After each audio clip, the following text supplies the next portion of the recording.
Good morning, everybody. Let's go. What's up, Eater?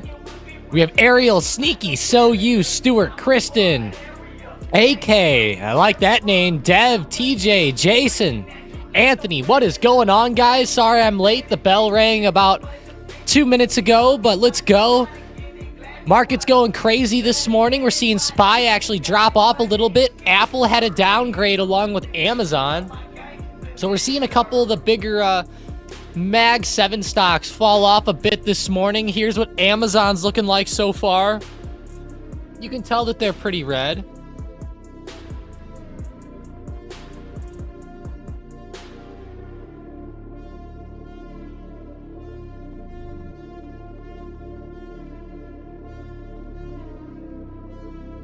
What's up, Sneaky? Rook, let's have a morning. Love it. BK, Anthony. Hell yeah, guys. What's up, Sneaky? Hope everyone had a good weekend. I was driving around looking at a wedding venue yesterday. Kind of far away. It's like an hour and a half for me, but that's the one we're going with, so that's fun. Stocked up wedding in 2026.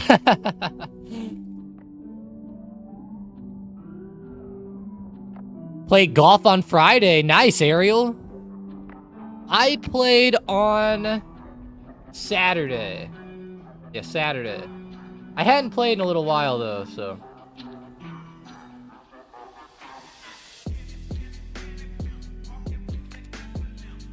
I played Saturday before a family event that we had. Get the watermark back. Tessie rejecting off resistance here. This 250 to 251 mark has been huge. It just continues to reject there. I always think that 250 is so major, but it keeps bouncing off 251. It's like, that's funny.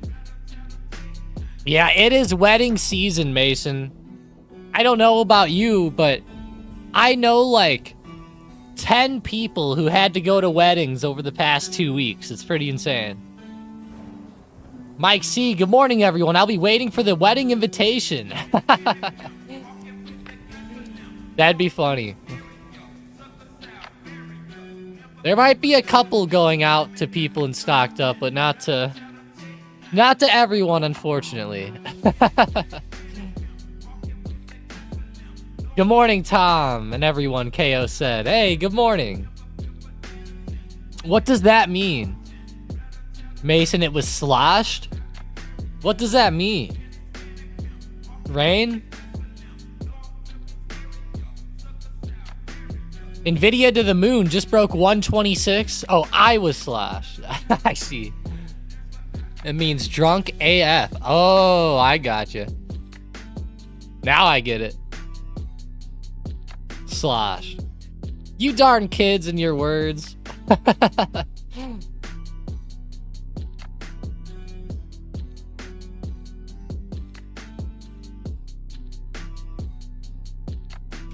I take pictures with this 16-year-old for Dynamic Flicks. We take pictures. He's trying to be a photographer. It's pretty cool. But it's funny though. He's always out here throwing out these terms and stuff, and I'm sitting here going like, man, I'm only 26, but you're throwing out some terms that sound pretty wild to me. I'm like, man, I never thought I'd feel so old in my life, but.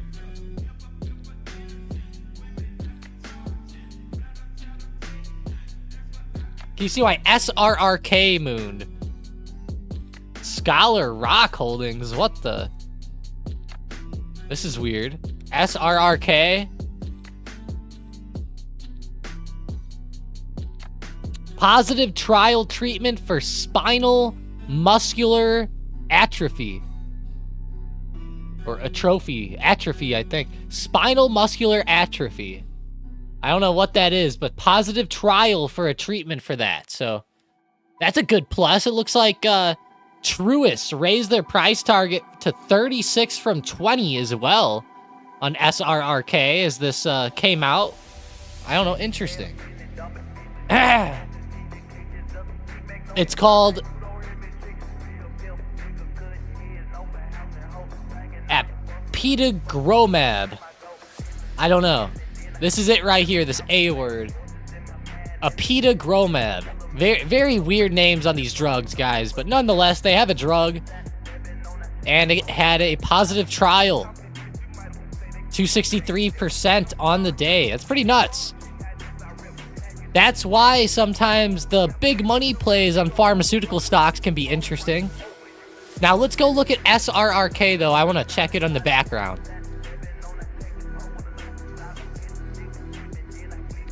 I had to check the implied volatility to see how high it got in the short term.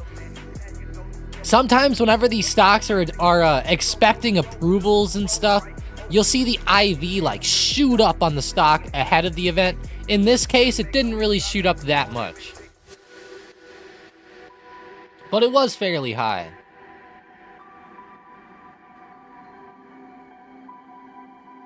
Man, Mason, it's crazy. This guy's out here, and I'm feeling like, I don't know. It makes me feel really old.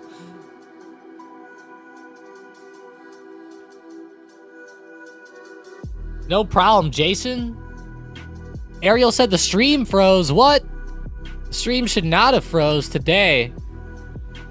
That might be on you today. I'm not sure. I got on the roof. Mason, I finally got on the roof. Can you believe it?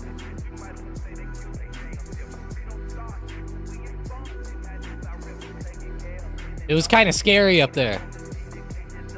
Our roof is kind of steep. It's a steep roof. Man, Nvidia's popping off right now. They are exploding above the trend line that we've been looking at for a little while now. If we go to the 5-minute chart, you can see how explosive it was above this trend line today at open. Pretty insane how good it is running up. Wouldn't you say so, actually? It's pretty damn good. It's a great move there.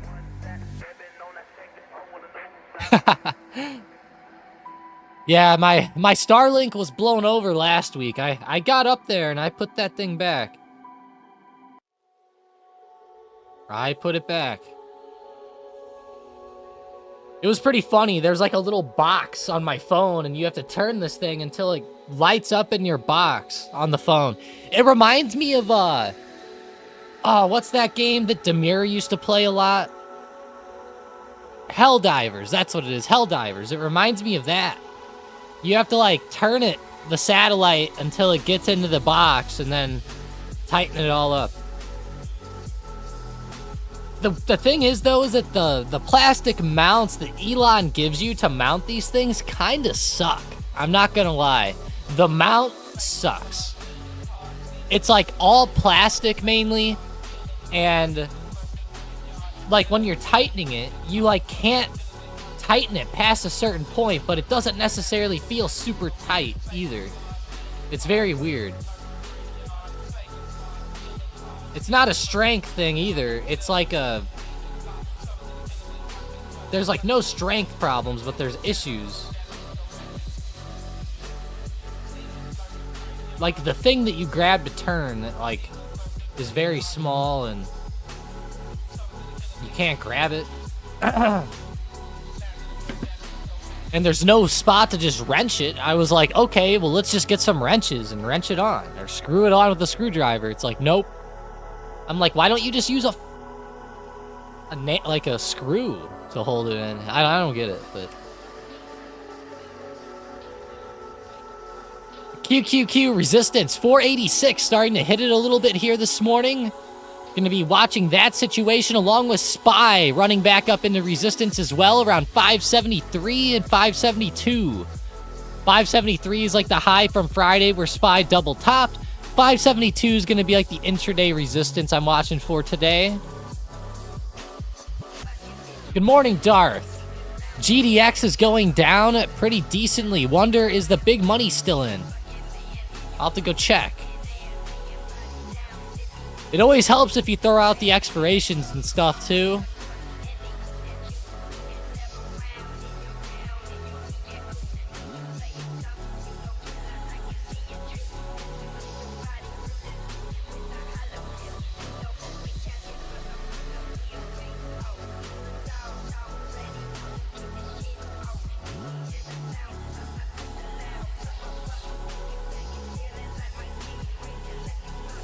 the hell did I type in wrong? Let's see.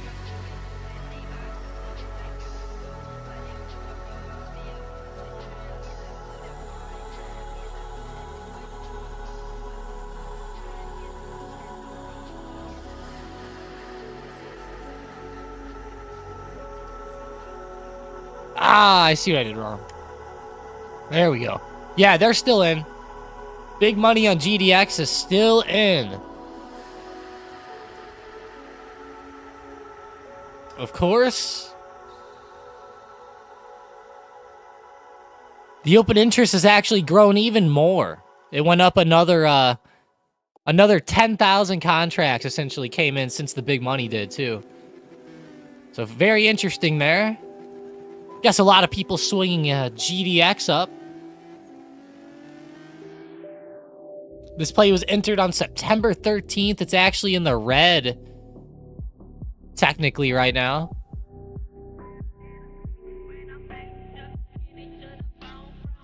It has kind of sucked to see GLD and GDX just really not moving. GLD's just been holding its ground, but GDX has like actually been actively pulling back, which is kind of shitty.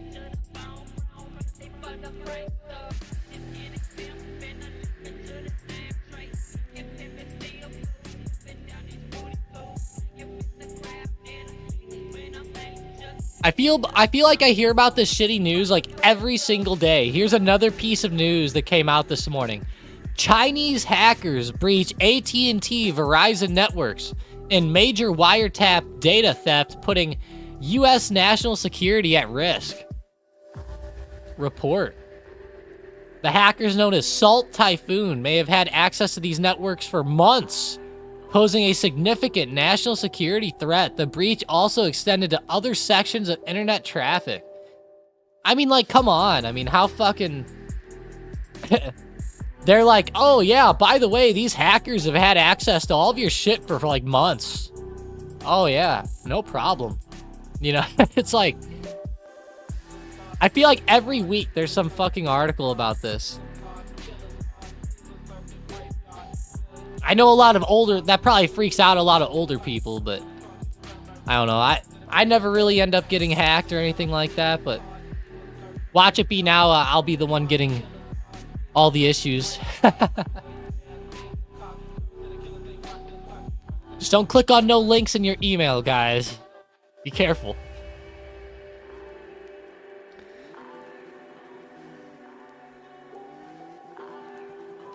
They had P. Diddy stuff hacked.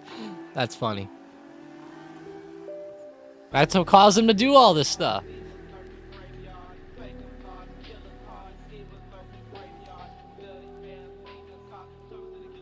QQQ. Rejecting a little bit. Can I see the book map for Apple, please? Seems like 225 is the wall. For sure. There were definitely some sellers that came in around 225 today. I will say, though, since the price action's been hitting 225, like in pre-market and stuff, it's not showing up as good of a wall as it could. But I think if, like, we were at 224 right now, it would definitely be showing up in a big way. The problem is that the price keeps hitting 225, so it keeps wiping out whatever sellers stack there, so they're not really... There's not really able to become a wall. Like right here, there was only a wall for a couple minutes and then got broken right away. Sean said, I've seen Congress buying Chubb Insurance a fair bit lately. Chubb is a big-time security insurer. Interesting. Chubb Limited, CB. Is that what it is, Sean? CB? Interesting. Like, they're buying it in their own portfolios, right? That's what you're saying?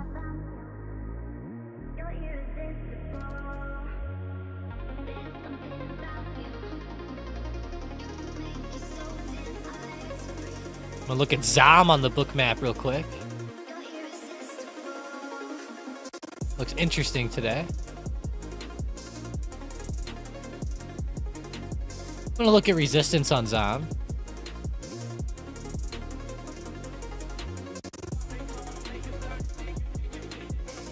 I guess I'll look at Nvidia too.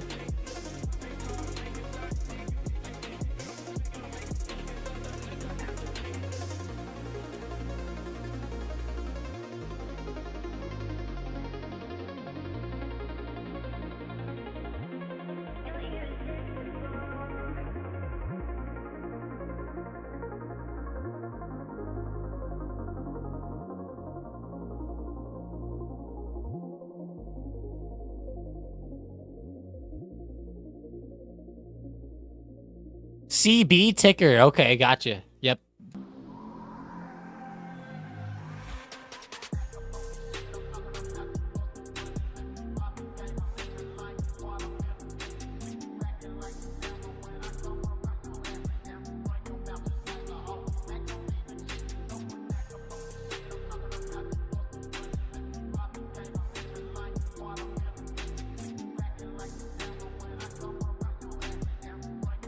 CB, Chubb Limited. Very interesting. Some Congress people buying this one up. I didn't even know that these guys were a insurance company, Sean. Chubb. What a weird name for insurance.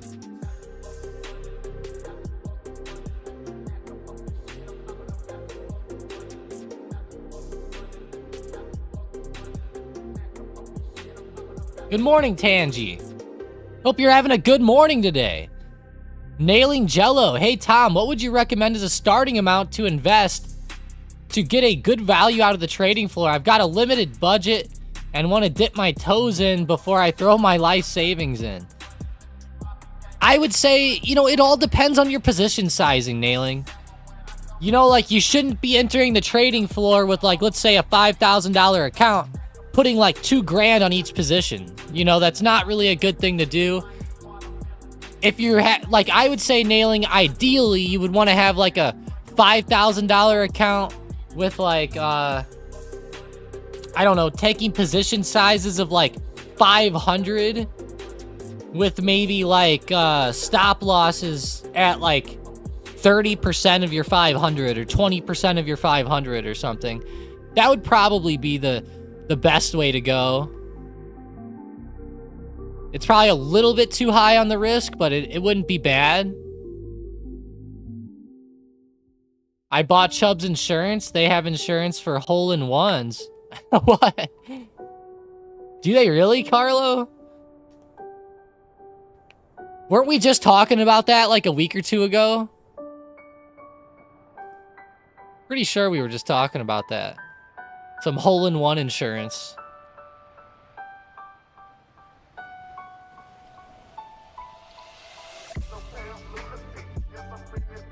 They have insurance for about everything and every type. Damn. And I never even heard of them, really. Shows you how much I am into the insurance game.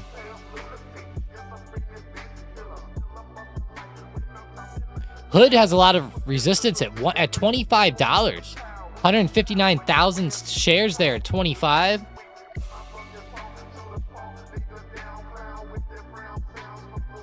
$24 is obviously the big one coming up before that.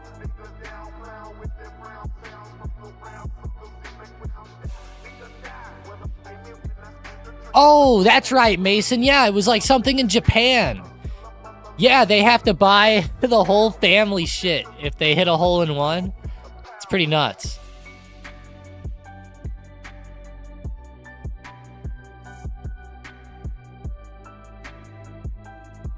Holy fuck, Darth. That deserves some dubs in the chat. I bet a lot of people weren't able to hold them this long, Darth. But you stuck with it. Great job, Darth. It's hard to say whenever this momentum's going to slow down, but I would look to take some profits sometime soon. Great job, Darth. Definitely deserves some claps on that one. Holy shit.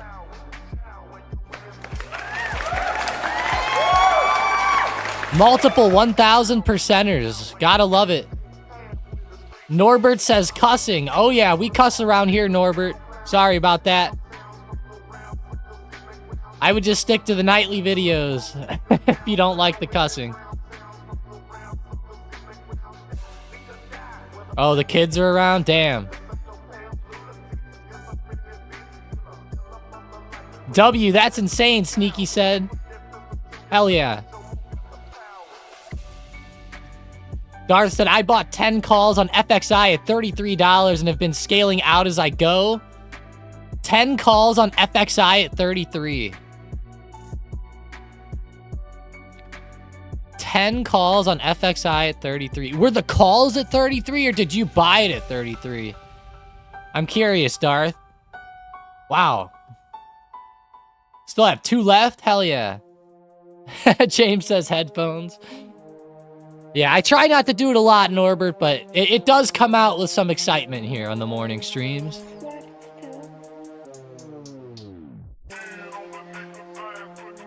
Some of the music can get kind of bad sometimes, too. I try to shift off of it, though, if it gets too bad. Tesla. Resistance holding up around 250, 251. Looks like it's turning back over here. A lot of these Mag 7 stocks were pulling back this morning. Microsoft, Apple, Amazon, they were all kind of pulling back a bit. I'm glad to see Apple down. I wish it was down as much as Amazon was today. But it's okay.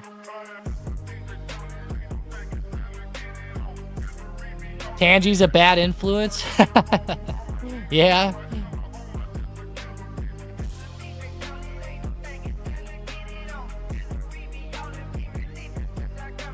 Still holding FXI. Took profits on the way up as well. JMO did. Nice. I like your name. Jeremy JMO Mo. Sounds like a baseball player's like nickname. Darth said, I bought 10 calls for 33 each. Nice. Okay. So it was the 33 strikes. Okay, cool.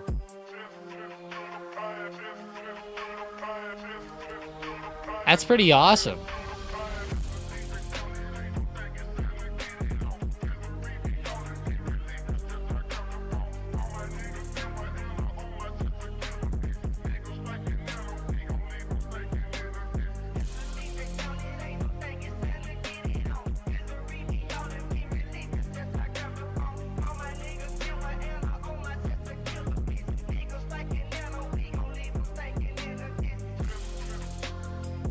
I have driving Tourette's. Oh, okay. And the F-bomb factory and more come out. James said. I'd love to put a camera on your car, James. That would be hilarious.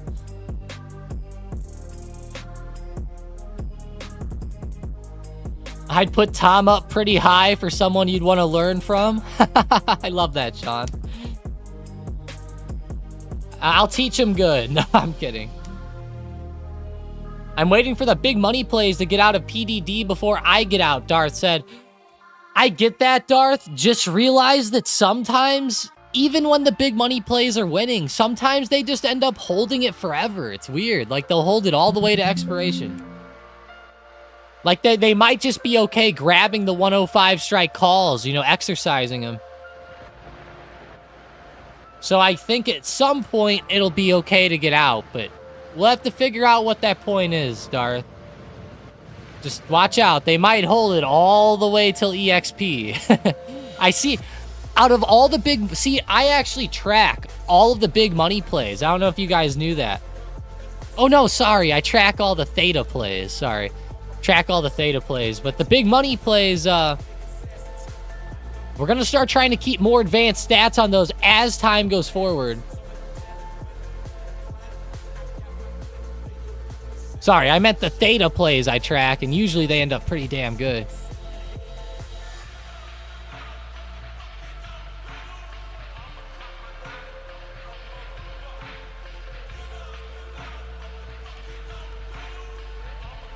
NVIDIA, gotta love it. Go to the 5-minute chart. Where's my trend line? Where'd it go? It disappeared. There it is. All right, let's go back to the 5-minute. There it is. Okay. I don't know why TradingView does that sometimes. Sometimes my my trend lines end up switching places. I don't get that. I'm sure that happens to a lot of people on TradingView, though. If I go back to like a 30-minute time frame and come back, it'll fix itself, though.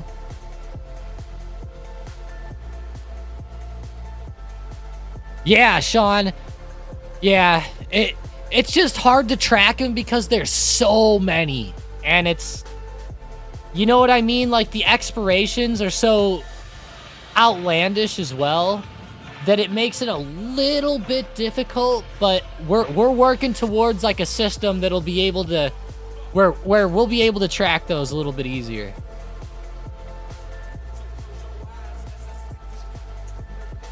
We just started getting all the theta plays and everything like that tracked up nice and good. I don't know if you guys have been checking out the weekend updates, the trading stream updates. They come out on the Stocked Up Live channel. Mike puts them out every Sunday. It's like every Sunday morning to afternoon where they do a little recap on the trading floor. If you guys check that out, we've been keeping up with all the theta plays and everything like that. Just the big money plays are the next. They're next on the list, but we're getting there.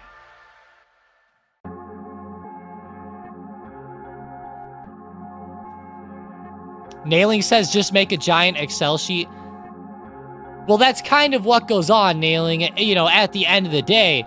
But whenever you're talking about this many plays at so many different expirations, that's where you get a little bit of the problems with the big money plays coming in.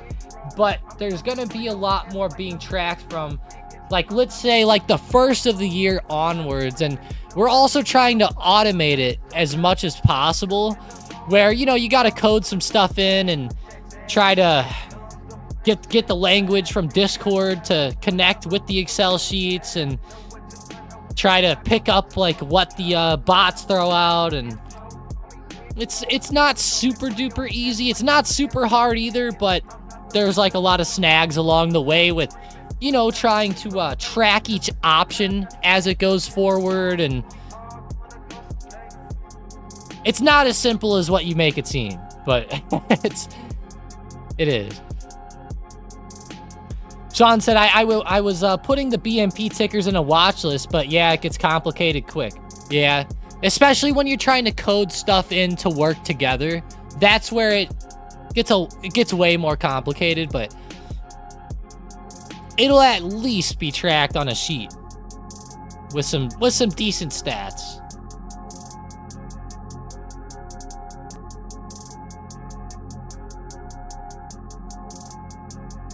The problem is that it's a little tough because of, like, how the big money exits at certain times. So, you know, it's not something like, you know, like, let's just say this, like, every Friday, like, we're not gonna sit there and go through, like, all 300 big money plays recently and make sure that they all are still in. You know, like, that's kind of unrealistic to do. It's all right, Tessie rejecting down a little bit. 252 resistance. So it'll kind of be something where, like, as they expire, that's when you'll get the stats for that play. You won't just get the stats like when the big money exits, for example. It'll be more of at expiration, we'll go over all the stats. We'll say, when did the big money exit, if they exited? You know, how low did it go before it hit highs and etc. We'll go over a lot of stuff like that. I think you guys will like it, though. Palantir bouncing at $40 resistance. Pretty big. Pretty big resistance there. I know that's a big spot on the chart for a lot of people. The book map was huge with 40 last week. It broke momentarily, but it's still insane. Sneaky said that sounds like a pain. Well, it kind of is, but, you know, it's kind of a necessary pain. You know, you want to have some good stats on these things. It's worth the pain, I guess we'll say. TSLA pulling back a bit.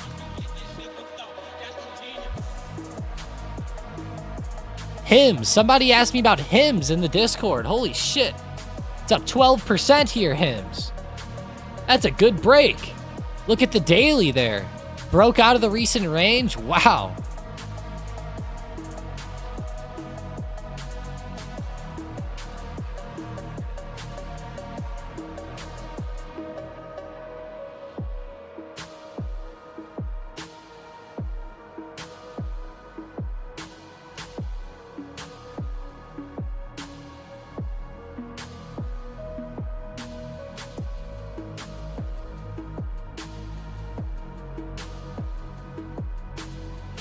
Hims. That is a big move by Hims. How they gapped down last week, and then this week with the recovery move, they're actually breaking the highs of last week. That is just nuts. Yeah, that is crazy there. Watch out for the $20 resistance coming up, though. Nailing says, so I'm hearing 2 giant Excel sheets. Nailing, we actually have like 15 giant different sheets throughout different programs. Yeah.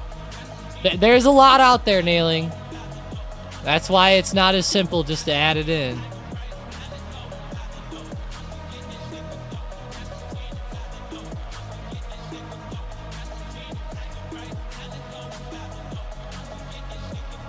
They're getting added to the small cap 600 or something, Kristen said. Hey, I did not hear that yet, Kristen. Thanks for the heads up. Oh, wow. I see. Okay. Yeah, they're joining the S&P small cap 600. Interesting. Okay. It's obviously not as popular as the S&P 500, but very interesting there.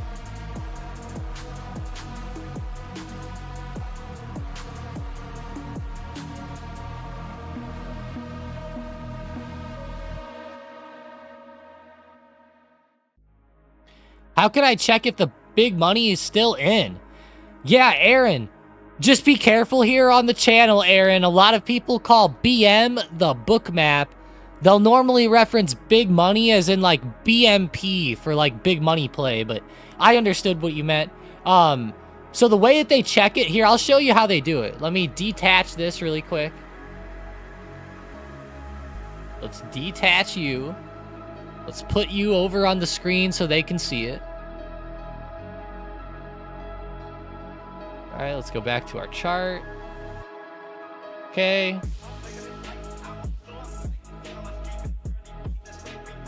So you should be able to see the chart right now. What you're looking at is PDD, and what we're looking at is the 105 strike calls. Each one of these options has a code. At the top up here, this is the PDD code on the options chain if you wanted to plot the option. It's dot PDD 24 11 15 C 105. So here's how it goes. You do the dot, you do your ticker, so it would be dot PDD, and then you do the year on the expiration, which is 24. Then you do the month, which is 11, which is November. Then you do the date, which is the 15th, so you put a 15. A lot of people get confused with this, but it's 24, 11, 15. Kind of like if you're doing the date. 24, 11, 15. And then you do C for call or P for put, and then you put the symbol, or I mean the strike, sorry, which is 105. So PDD 24, 11, 15, C 105. And you got to put a dot before you put the PDD as well. A period. So dot PDD 24, 11, 15, C 105. Once you pull it up, you need to plot open interest on your chart. And you need to be on a daily chart. If you go to a 5-minute chart, note how the open interest doesn't work. It gets updated daily. So you need to be on a daily chart. And you're looking down at the open interest here at the bottom.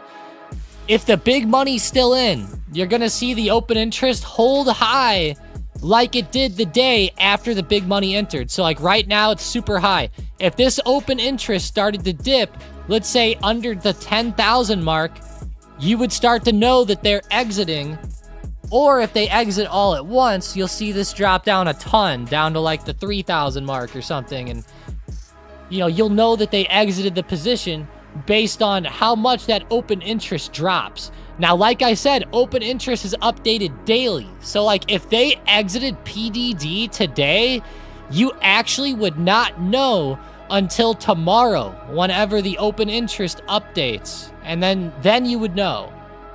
Because you'll see that OI line drop way down. The thing is, you don't know if that volume, like let's say there was a ton of volume today, like let's say 10,000 volume. You wouldn't know if the volume today was from somebody adding into these contracts, as in buying them more, and adding to the open interest, or if it was already the people holding exiting. You won't know that till the next day. You could guess, but you wouldn't generally know it until the next day when that open interest updates. Just an FYI, but that's how you do it, Aaron. You gotta plot it, you gotta check that open interest and see if it's still high. And the volume. QQQ, bouncing at 486. Starting to reject back a little bit here, nothing crazy.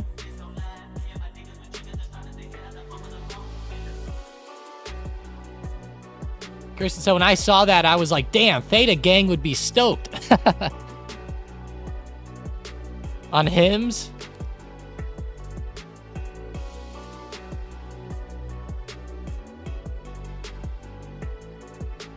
I wonder how many people were selling puts on hymns here.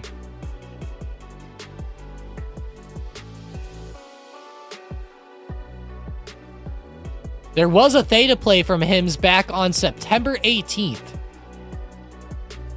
Interesting with that one. It expires October 18th, so soon, and it's at the 13 strike. So yeah, that's almost a guarantee win on that Theta play. Theta Gang loving that.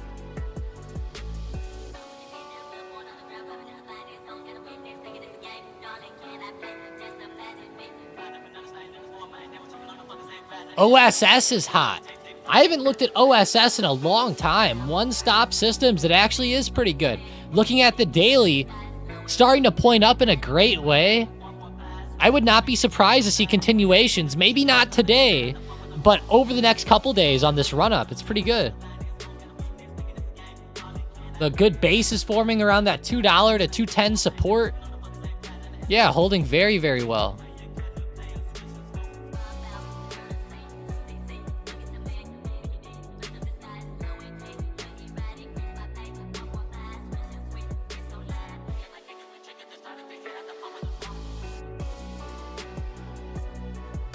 Palantir. All right, let's bring up the watch list today. I feel like my mind's stuck on Palantir. What's up with DJT today? Whoa. DJT, 16%. Beating out hymns today.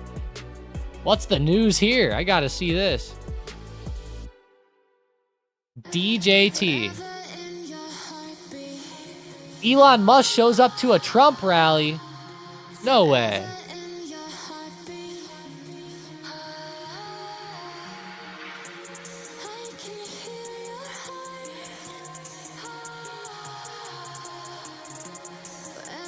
That's pretty cool. I didn't know Elon went on stage. I'll have to go watch that after the stream today.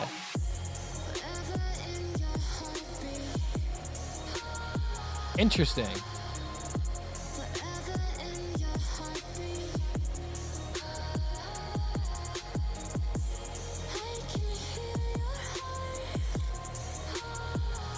Weird. I guess it really does help Elon, or Elon's really helping this situation.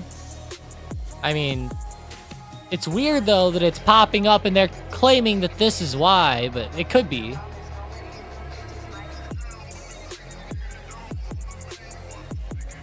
I mean, we already knew Elon liked Trump. I mean, I don't get why the stock runs up so much from him just going on stage, but nonetheless, DJT has been recovering up a bit in the short term.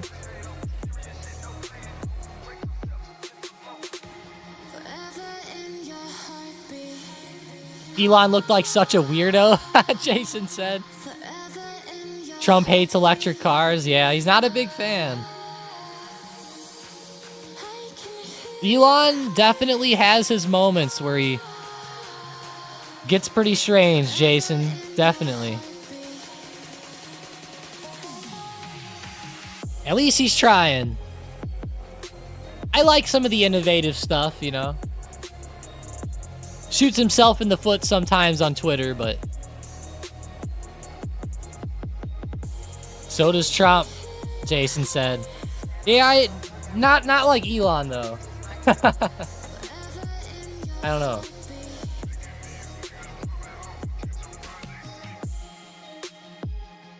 He's dark MAGA. Jason goes, I'll stop hating now. It's all right, Jason.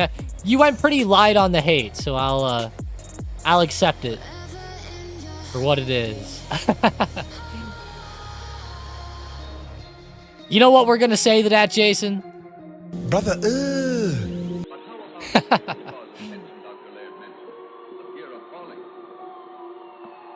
This fear, like the fear of noise, is inborn. Well, here's the sleep shop's answer. Suppose we just look into things a little further and see what architects and engineers are doing to help us get rid of tension. Even the expectation of noise is sufficient to build up... Would going into DJT before the election be a smart move, Sultan said. Personally, I think DJT before the election would be pretty decent, but you just need to realize with DJT, it's a super risky stock. I mean, really risky. The only reason why I even say it's decent right now is because of how low it has become over the past couple months. But I'll say this, if you buy DJT, I'm just saying it, expect to lose some money. You know, it's a very volatile, very risky setup heading into this election. It can go well, but just don't expect a lot from it.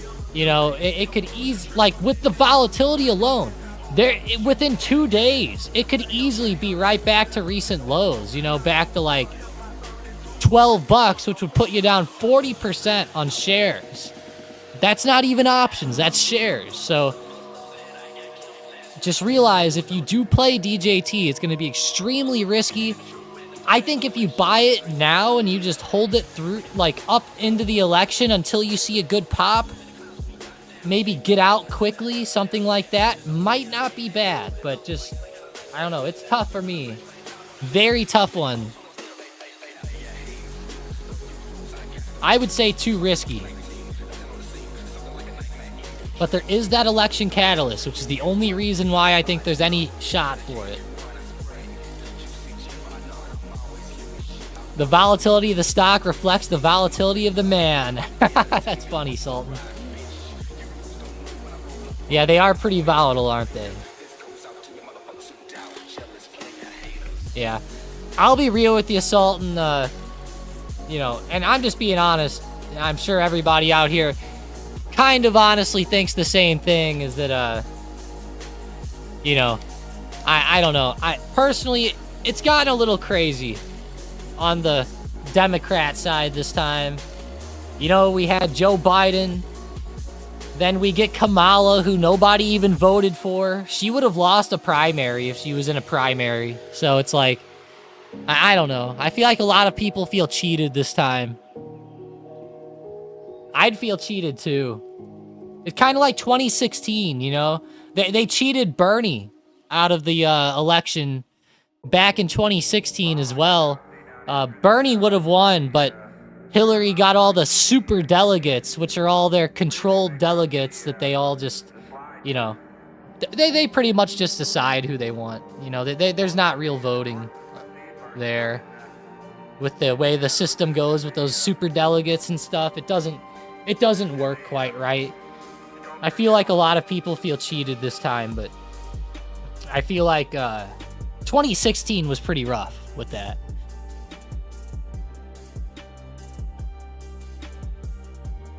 Just a couple examples.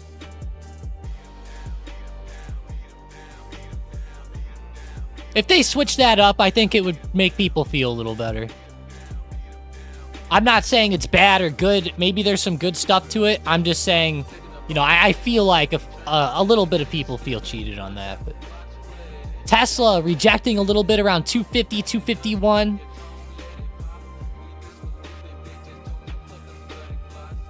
Still like that rejection today, though. Tesla keeps rejecting off this level non-stop. Around 250, 251. Major resistance there on the Tesla chart. The big thing is, I feel like a lot of people are conflicted right now. They're like, okay, are we going to play it down off resistance and try to, you know, really hit on some downside moves here with Tesla? Or are we going to kind of, I don't know, on this dip, wait for this support, maybe hope for a bottom and a move higher. I feel like there's a couple ways you could go here. There's a good support coming up in the short term, right where it dipped recently to 242. As Tesla drops, that's going to be on watch for a bit of support to watch for a bit of a head and shoulders type of pattern. If that ends up touching there, it would be a pretty good head and shoulders setup. If it did this, you know, it would not be bad. It would be pretty spot on, actually. Pretty spot on.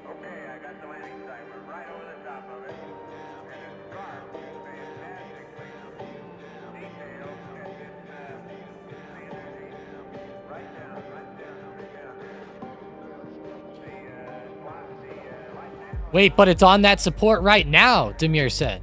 It's on a support. It's on the 245 support.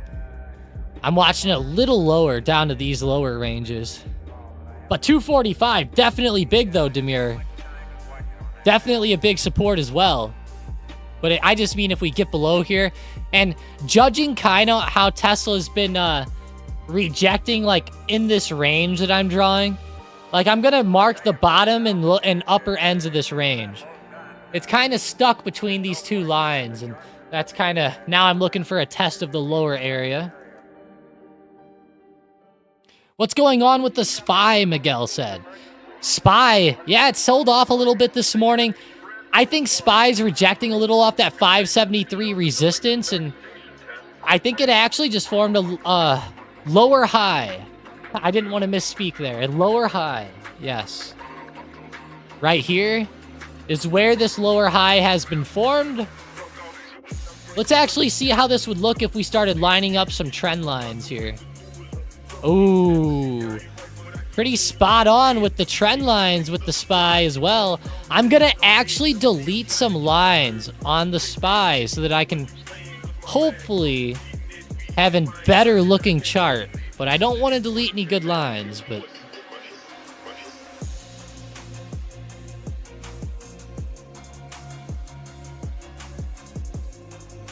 I'm going to offload a couple lines. It still looks like there's too many on the chart, but I'll be real with you. When you zoom in on like a 1 minute chart, it looks a lot, you know, makes more sense.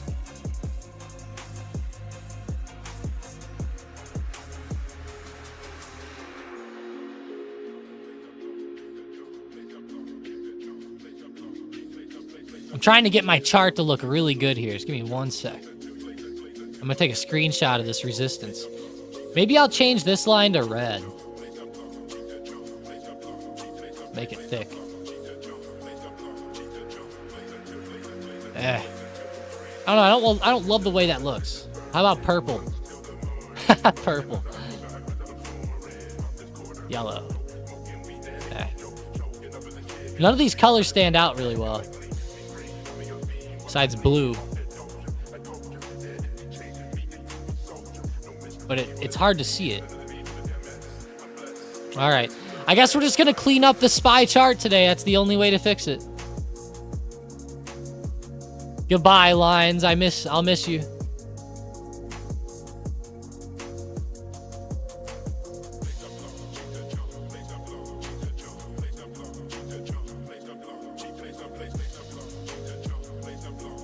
I guess I'll draw an arrow too. Hang on. Do a couple arrows. All right. Finally, got it to a point. It's harder than taking pictures in real life.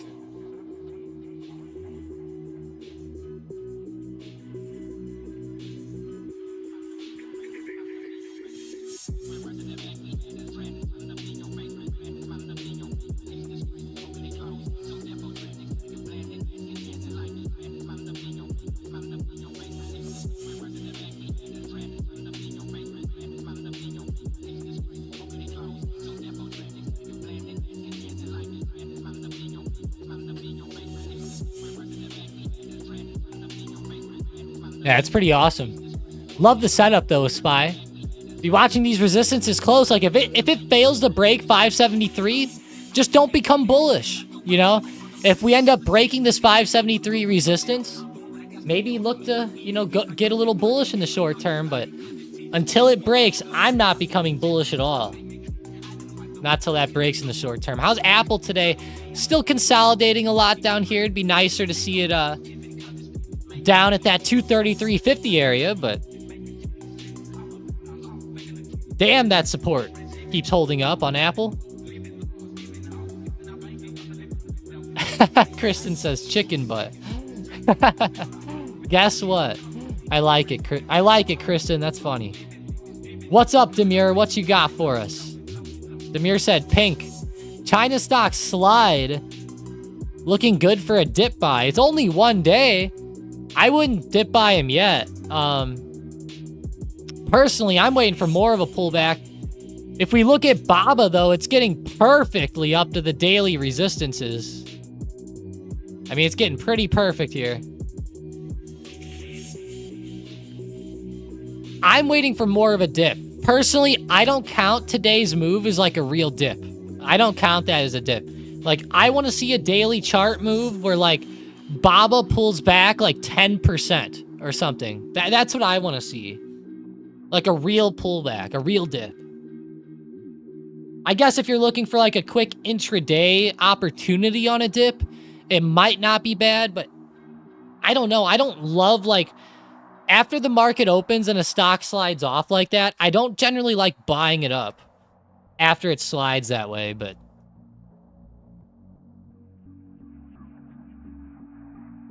it seems like most of the time after those slides, the recovery's pretty minuscule, but within the same day, I should say. Within the same day.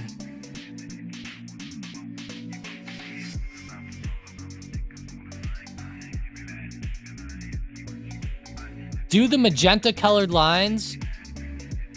Ridley, should I do the magenta for the trend lines, or should I do that for the support and resistance? Yeah, you got a flat tire yesterday. What was up with that, Demir? I saw that message.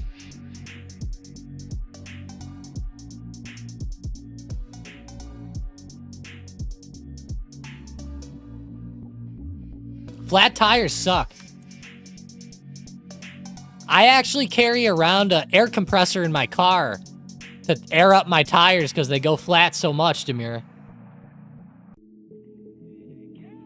Especially around this type of weather.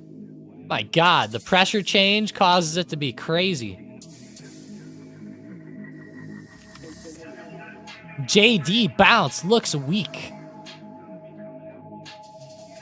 Yeah, it hit off resistance. JD really failed to break out. I think FXI keeps gapping up tomorrow. Doesn't an Asian market reopen? Yeah, so the Shanghai exchange reopens tomorrow after that week-long Golden Week holiday. But the Hong Kong exchange has been open. But yes, the SSE will be opening.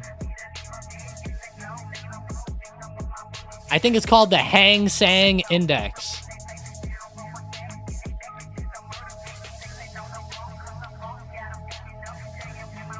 My sister pointed out I had a flat tire. Damn, that sucks, Demir. Did you replace the tire? Did you check it at all?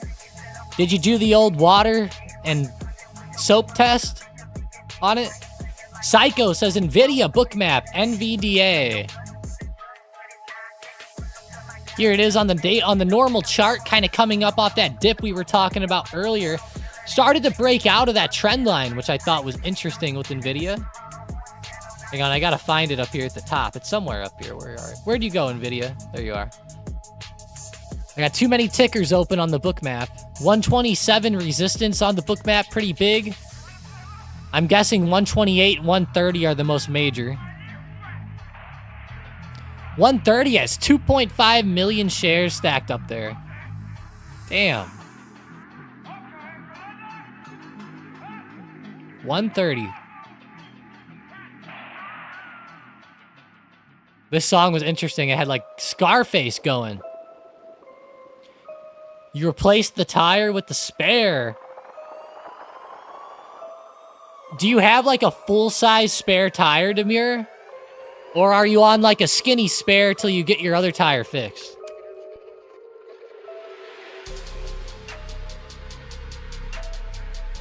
Oh, I see.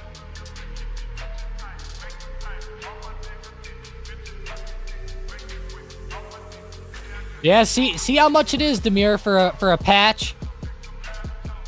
If you have older tires and the patch costs you like 50 to 80 bucks, I'd probably recommend just getting a, I would probably recommend just buying a new tire, but you can get some pretty cheap tires, you know, we're talking maybe like 150 a tire or something at some good tire shops.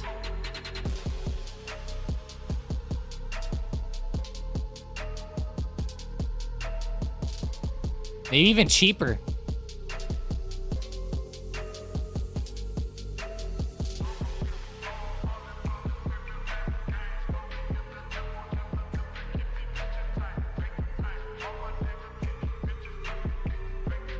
Yo, MU popping hard upside.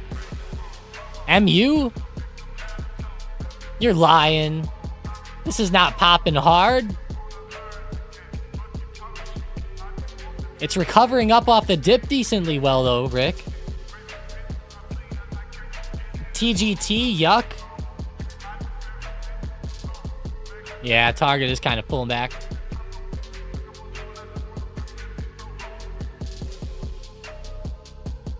$150 a tire versus a $50 patch.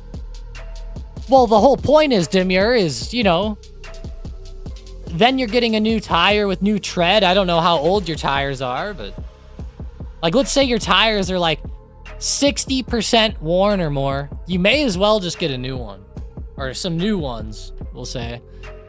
I get it though, 150 can be quite a bit.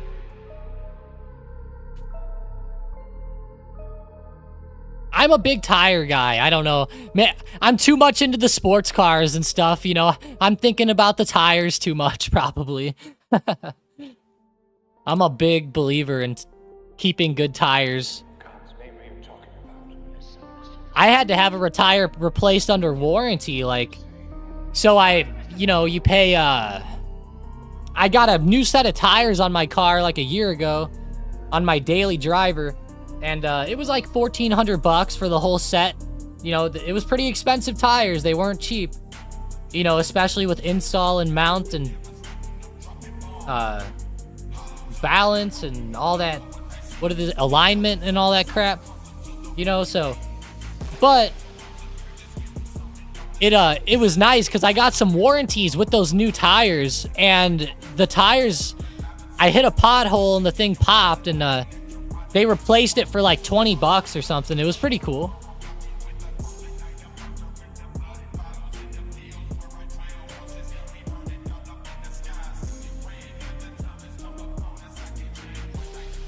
I've had it replaced 2 times, actually.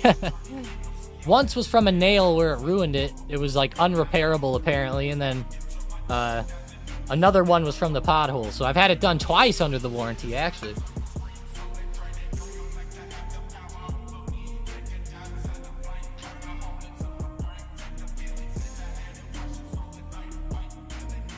Yeah, it's FUBAR, Demir, FUBAR. We pay too much money in taxes to not have a decent road. Well, I do anyways. Ridley says Costco has cheap tires for real. Yeah, man. I've seen Costco and Walmart both actually have pretty good tires. I'll have to do that next time, maybe. I normally do get some performance tires, though. Can I look at Riot? Let's see, Chris, Riot. R-I-O-T. James is tired. Hey, sounds good, Miguel. They're out here making deliveries for UPS. Love that, Miguel. You must love that. Well, maybe. Maybe not. I know the UPS drivers, though, generally enjoy the job quite a bit. At least my UPS driver does. Man, my UPS driver, he's been in the game for like 30 years or 40 years or something, and the guy has like over $1 million in UPS stock that he's saved up over the years. They've done like company matches on like every paycheck for like years on him, on private shares. It was private shares before they were public shares, but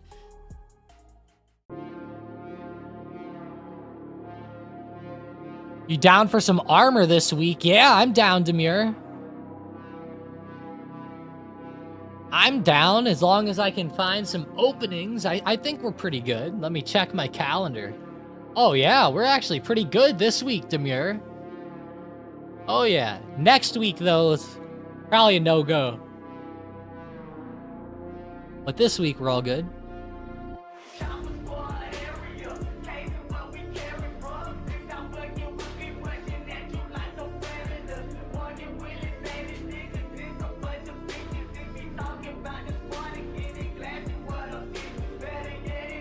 It's a great job, Miguel said. I'm loving it. Yeah, Spy's sitting right around the 571.50 mark right now. So far today, Miguel, it hasn't really done anything. It's pointing slightly higher, though, if anything, right now. It's trying to come up on this 1 minute candle, but overall, still well within the range from today.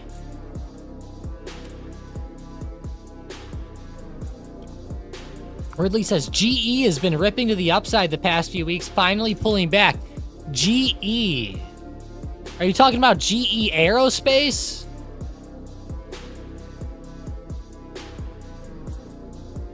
Whenever I think of GE, I immediately go to General Electric. I forgot they had all these spin-offs go on.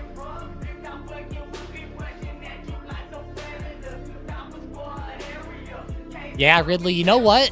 It's weird. GE is kind of consolidating at the top, kind of like gold is, which is weird. It's very weird on GE to have a similar setup to gold over the past like 2 weeks, but it's not following gold at all. I'm just saying it's weird that it is looking like that.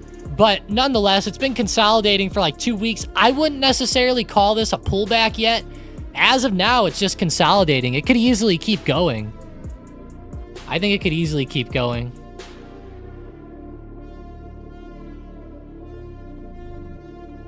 MU again? I would say if you're looking for a pullback on GE, wait for a bigger one. Yeah, MU intraday, since it hit that $100.80 to 101 mark, it's been coming back well. I'm not going to call it the best move ever, but it's been trying to come back intraday. Rick, do you hold some MU or something today? Why am I getting emails from Kamala? I'll never understand this. Like, in the past day, I've gotten like 10 emails. I feel like somebody is like messing with me. I really do. I think my friend is signing me up for these things just to be mean.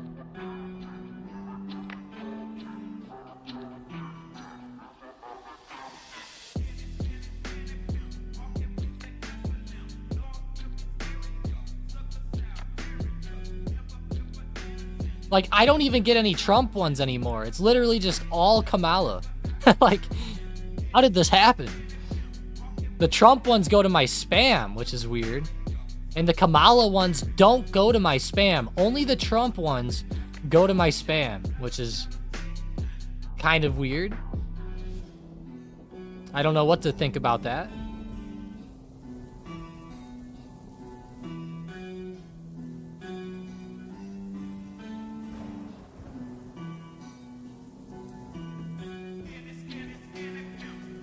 How's Qualcomm? If MU's recovering, Qualcomm moves with them most of the time. They're usually both going side by side.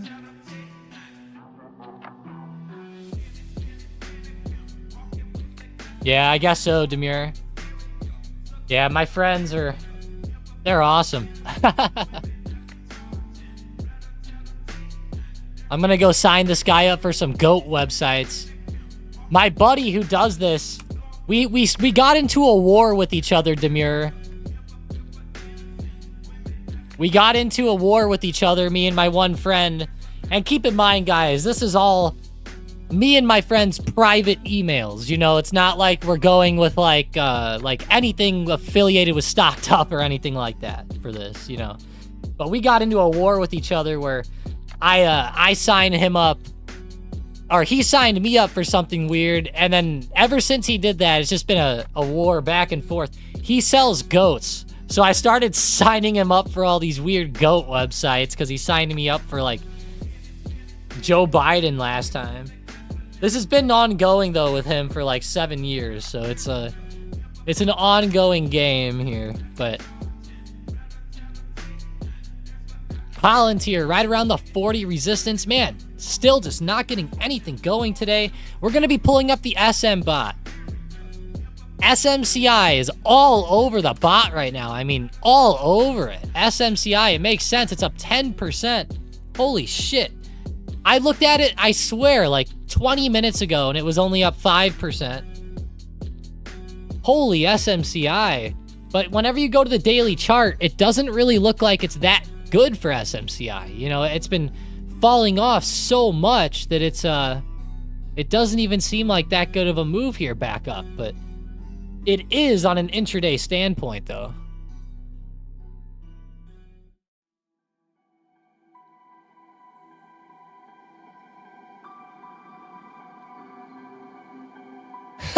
Mason. We're playing a nice course this weekend, Mason. We're playing one of the best courses around St. Louis. We're going to be playing Gateway International, is what they call this. Or sorry, Gateway National.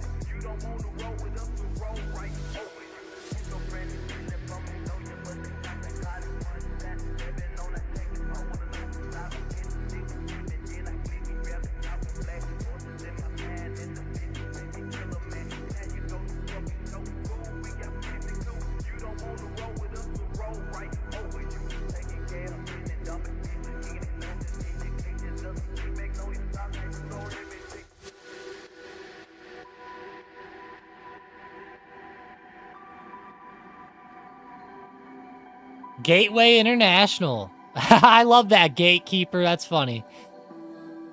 Yeah, it's a really nice course, though. Let's look it up. It's called Gateway National. It's a big one. It costs like over $100 to play. It better be nice. Where's the pictures?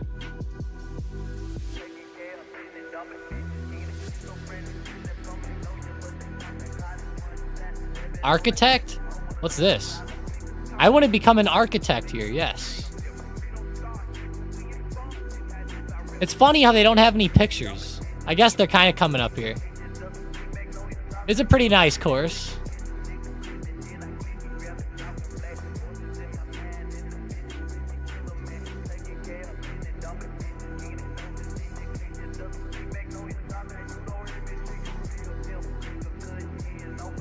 Damn, I wish there was more pictures. Okay. Good job not throwing out any good pictures here, Gateway.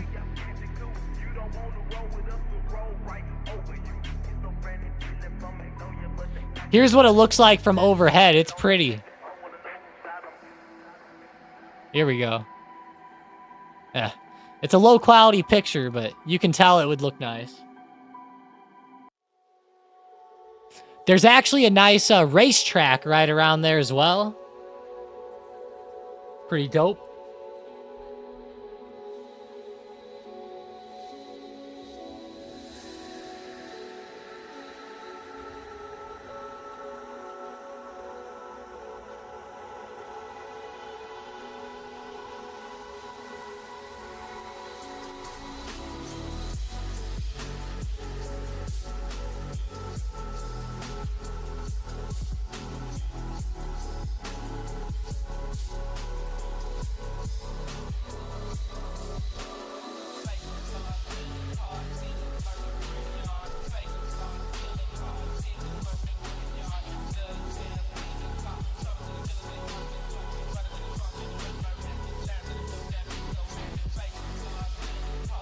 DXY pulling back, but still over 102.47. DXY, the dollar. You know, I'm glad you mentioned the dollar, Rick. Most people don't mention the dollar out here. The DXY has actually been bouncing off of support just like crude oil has. It's actually a very, very, very similar pattern on the daily chart here with crude oil and the dollar. They move together quite a bit, but I mean, it's pretty obvious, you know, how they're both bouncing off these supports around the same times and moving up in a good way together. They don't call it the petrodollar for nothing, do they? They don't call it the petrodollar for nothing. Do you guys remember back in like the 2016 days? All the talk about the petrodollar? All the conspiracy theorists out there? The crypto stocks are popping off, Demir said. 2016 YouTube was a crazy time. I don't know if you guys remember that. Man, the conspiracies around that time were nuts.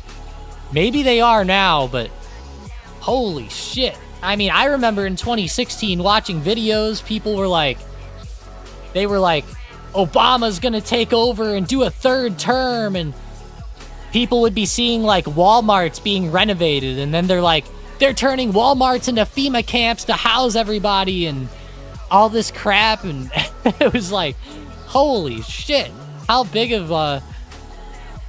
much crap is gonna be going on here? Wow. I couldn't believe how much conspiracy shit was going on around those times. And I mean, these weren't any like small YouTube channels, you know, it was like things getting millions of views, and it was kind of insane actually around that time, how many wild things there were out there.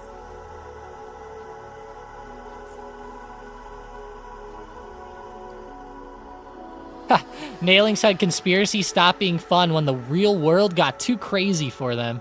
Yeah.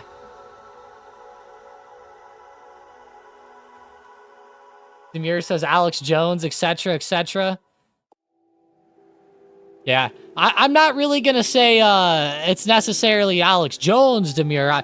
Don't get me wrong. He had some stuff too.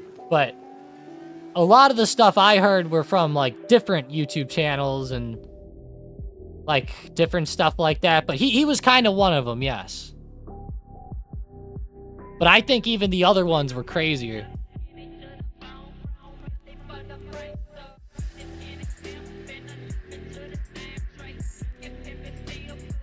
You know it's bad though whenever you start finding out that Alex Jones was right about a lot of stuff and a lot of those people. Like, of course they're wrong about a lot of shit too. But whenever they do get some stuff right, it's kind of wild. I know, like, Alex Jones's big claim to fame back in the day was he was one of the guys that uncovered that Bohemian Grove. He actually snuck in and got video of the Bohemian Grove. That's kind of what got him so popular in the beginning. That was kind of wild, but of course, I'm not going to talk about him too much because, you know, it got a little wild towards the end, we'll say. But it was kind of wild whenever, like, if you start looking up that Bohemian Grove stuff, it's like, wow. It's kind of weird how they actually do that crap, but you look at Boeing bouncing up off support a bit, 150 to 152. Good support holding.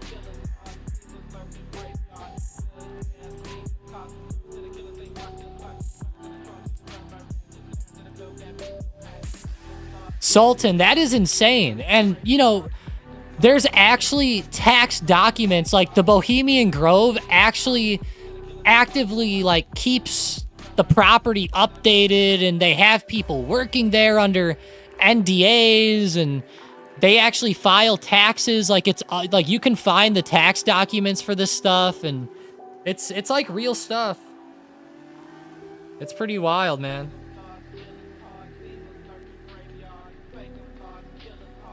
They have videos of it. People are like, hang on, wait, the elites get together in the woods and actually, like, burn things and stuff, and it's like, they really do. It's weird, don't get me wrong, but they actually do. And it's known. There's even videos of people out there like asking some of the people who go to it, like some of the big bankers and stuff. They'll ask them like, hey, you were in the Grove, and then the guy goes, he says something like, that's secret, and all this stuff, you know? It's like, what the hell? Like, what's going on? But I try not to think about that stuff too much, you know? We're playing the game of Monopoly. They're the creators of the game. We just play it. The game of life, I like to say. Everybody always likes to complain. They're like, yeah, you know, they control our jobs. We can't ever do anything. I'm like, hey, you know, I understand it. You know, we can't really control things. We're controlled by the government, etc. Hey, just put your head down. Get to work. Try not to think about that stuff. Let's just try to make some money. Let's get out there. Let's have a good mindset. Try not to be all worked up about that all the time. And hey, you know, it's the game that we have to play. Whether we like it or not, we're forced to play it. So it's like Monopoly, you know? Let's win the game of Monopoly. Let's not be the people that get knocked out first, you know? All right, Spy. Up into resistance, up to that 572 mark.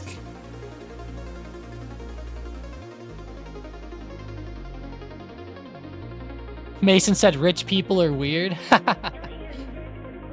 At least when you're that rich, yeah, it gets kind of different.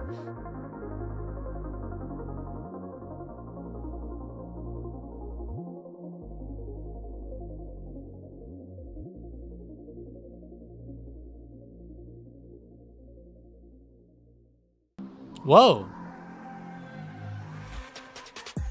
Richard Nixon said that? That's really funny. He talked about that? I'll have to look that up, Sultan. I never knew that. That is funny. That is funny. Tesla rejecting at 252.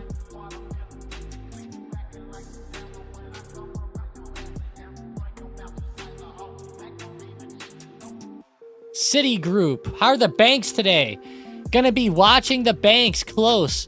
Still waiting for a bigger pullback out of the banks, but so far today they are recovering up slightly.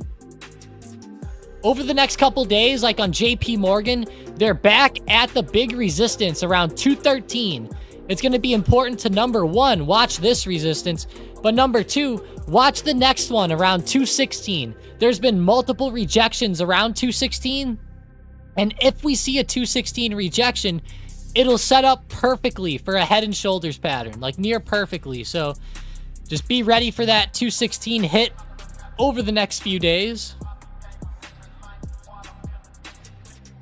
Like P. Diddy, yeah.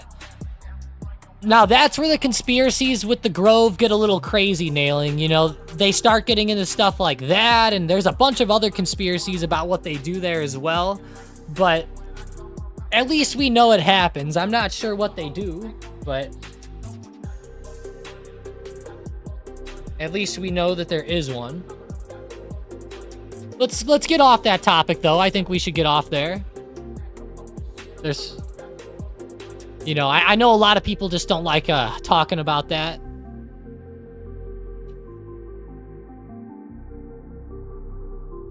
$213 resistance here, JP Morgan. Keep watching that. Like I said, 216 coming up next. Let's see what's on the SM bot again here. SM bot, SMCI is still all over the bot. There's like 1,000 calls on the SMCI chain right now being called out. This is nuts. PayPal is also on the bot. Looking pretty hot today. It's only up 1.1%, but it's had a good extension today. JD puts, China stocks falling back. JD pulling back pretty hard now. It really failed to break that resistance, unfortunately. It would have been nice to break that this morning.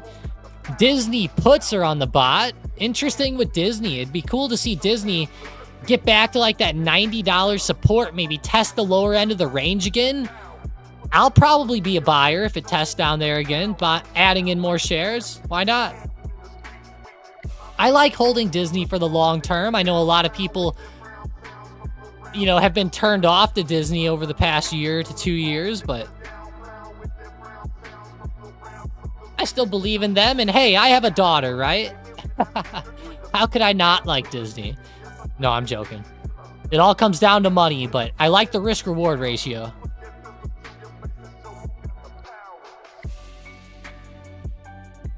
Israeli response when, Sultan said?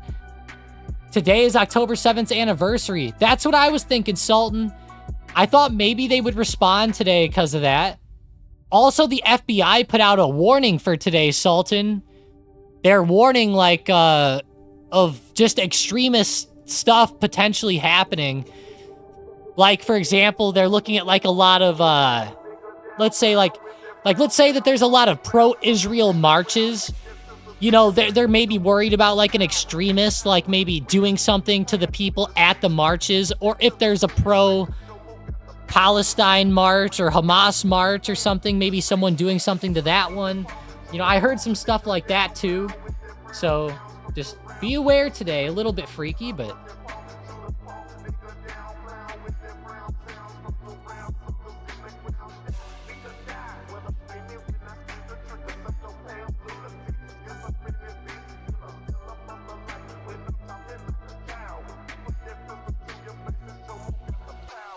Well, I'm gonna try to see if I can get up the time here. I want to see what time it is in Israel right now.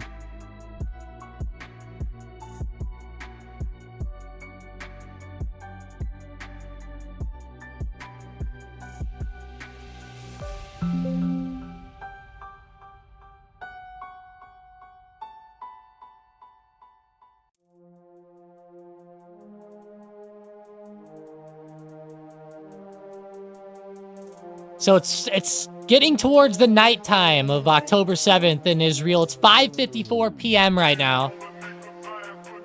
Google says 5:54 p.m., so we're getting towards the end of the day. Sultan said, okay, yeah. 17:54. Makes sense, Sultan.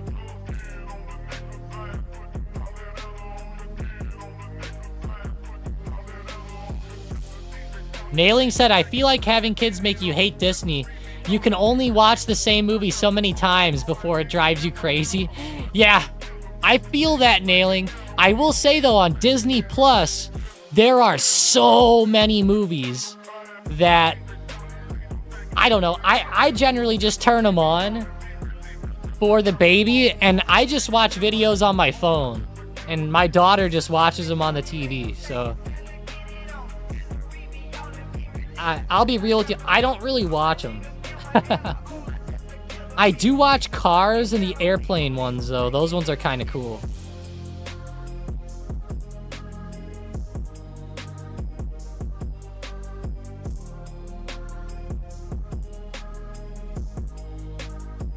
Nighttime is flight time? It might be.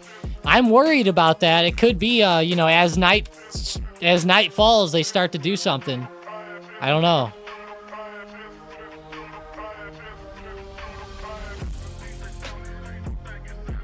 I would have thought that they would have done something, but... maybe they'll do it and surprise them more. I don't know. Everyone's waiting for it, though. It's the constant headline for the stock market. Like right here, here's another headline from this morning about it. Crude jumps 2%, trades near 76 as market waits for Israel strike against Iran. Everybody's worried about it.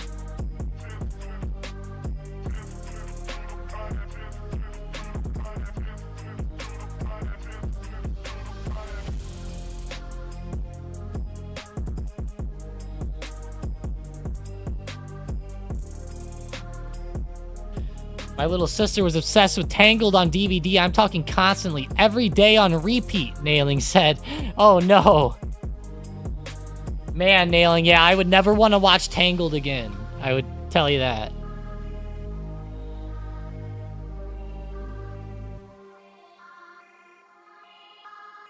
You know, SC, I never thought about that with that Disney movie. Beauty and the Beast. I guess I never thought of that one. Interesting.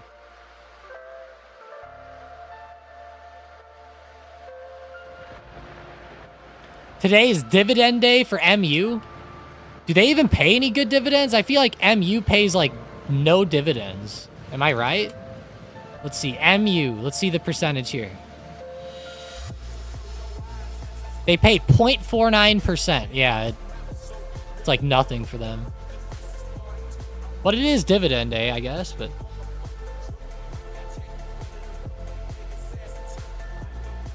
today's the EX date, which is the day you have to own it by before the payout.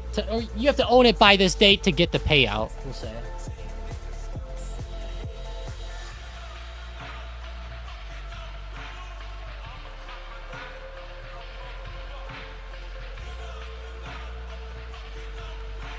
Most fairy tales are straight up horror.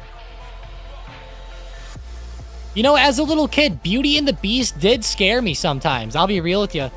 I never really liked that one as a kid. I honestly didn't really like any Disney movies. I was not a big Disney movie person as a kid. I'll be real with you. I'm not a big Disney movie person. But I feel like for my daughter and just kids and stuff, it's pretty huge. I like Star Wars. I hate the new ones, though. They ruined Star Wars, essentially. They're not bad. They're just not very good, in my opinion.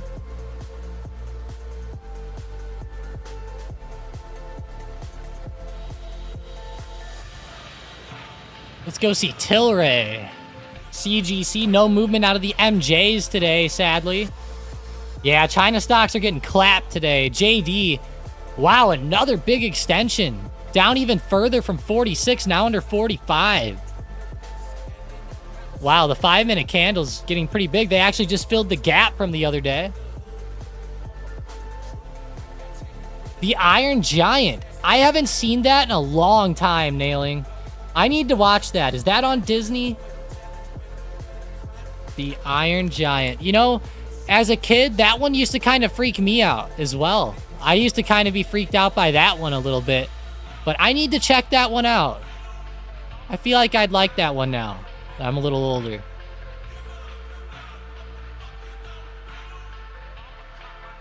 A little older. When I say this stuff scared me, guys, I was like 8 years old or 7 years old or something, you know? Like, I'm literally 20 years older now. It's like, that's weird to think about, but... What's up, Luis? Nice, Demir liked the Clone Wars. I actually love the Clone Wars, Demir. I thought that was a great one. People like to say that one and the first one were bad, but I don't mind those ones. The Phantom Menace, the Clone Wars, and I think my favorite one was Episode 3. The one where Anakin fights Obi-Wan at the end. I really like that one. I love those movies, though. The modern ones, the 1, 2, and 3. Awesome. And I even think that the Rogue One, I think, is an amazing movie. Sad movie, but really amazing. Rogue One. Love that one. If you have not seen Star Wars Rogue One and you like Star Wars, you gotta check it. Palantir just broke under support. Oh, no. New lows of the day now coming in for poor Palantir. Oh no, pulling back. Hopefully Apple pulls back. Come on, Apple. Let's get some pullback coming in. Solo was a good one. Yeah, I like Solo too. Oh, you mean the show? Yeah, the show's pretty good too. I've watched the show, but it's been a long time. But I did watch the whole show too. Solo movies were good. Yeah, those ones are decent.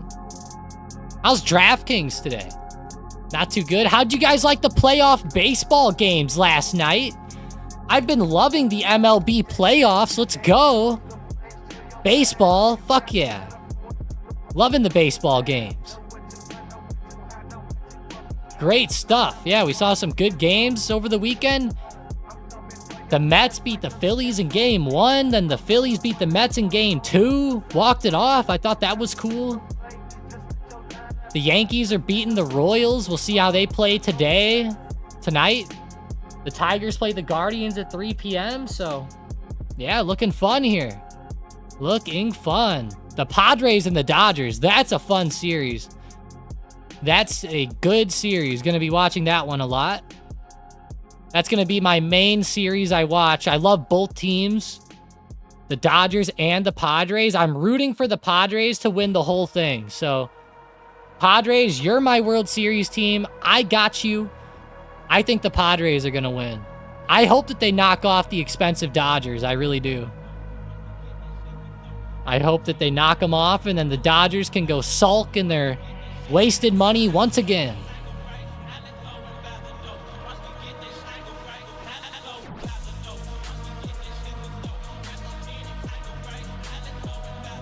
Dodgers got smoked. Yeah, the Padres are my favorite team, Demir. I'm with you here.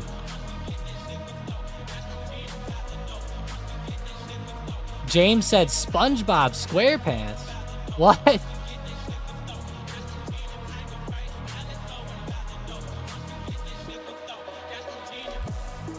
Baba is hell right now, Sultan said. It's only down 0.3%. It's not like it's really down that much. The problem is whenever you have these stocks moving the way they are, people get a little bit too excited with them. They start to think that they're never going to fall. Man. Give me 1 second, guys. I need to go grab a water real quick. I'll be right back. Just give me 1 minute. I'm going to throw up the 4-chart setup really fast, and I will be right back. Yeah, I'll check out that picture while I'm out there, Diego. Hang on.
Man, the 4-chart setup looks like shit right now, doesn't it?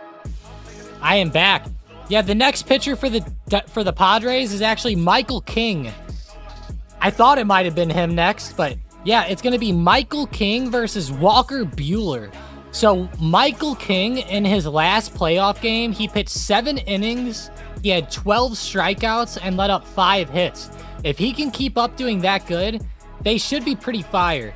Michael King actually had the 9th best ERA and was 10th in strikeouts out of all of the pitchers in baseball this year alone. So Michael King, the guy going for the Padres, is legit. We're talking like the 9th or 10th best pitcher in baseball this year is Michael King. And he'll be pitching for the Padres coming up here on Tuesday night against Buehler. And Buehler actually had a really bad year. He went 1-6 and his ERA was 5.38. He's coming back from Tommy John surgery, and since he's came back, he has sucked. So take that for what you must. I think he's going to get rocked by the Padres. Personally, I'm picking the Padres to win. I might actually bet on it. I don't know what Vegas is going to put on this as far as odds, but right now, they have the Padres winning at -145, and the Dodgers are +120. So, yeah, I probably won't bet on it because it's not as close as I would like it. They actually have the Padres winning pretty easily here, but it's pretty close, but you know, the pitching difference is pretty stark there. Buehler just hasn't been able to get it.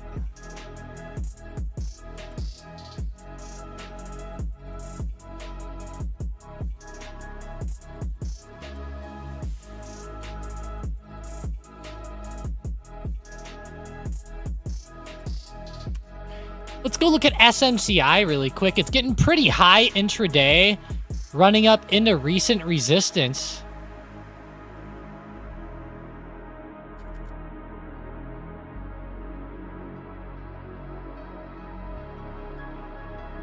Give me 1 second.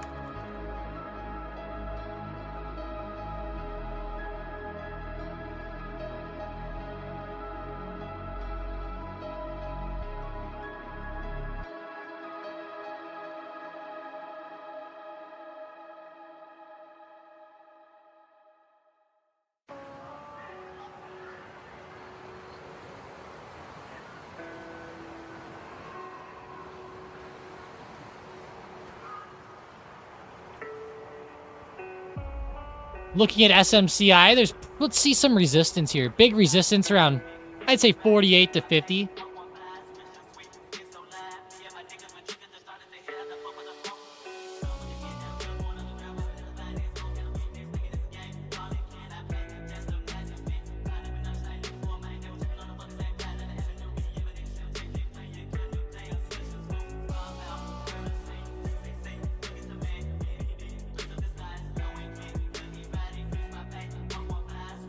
What's going on with Tesla? Bad news come out or something? Whoa, how bad are they down? I mean, personally, on the daily chart, Tesla's hitting a big resistance around 260 to 265. They're continuing to reject down off of this area. This is the second hit over the past few months off of this resistance. And as it's falling, it's kind of stuck in a little range where I'm circling here. It kind of looks like a dead cat bounce setup where we might start to see more of a pullback start to come into Tessie here. So that's kind of what I think's going on the daily. There might be some intraday news that I'm not seeing right off the bat, but let's check. Here's what's driving shares today. The reason, of course, is the October 10th Robotaxi Day being held in Hollywood. Wall Street is prepping investors ahead of Thursday's event.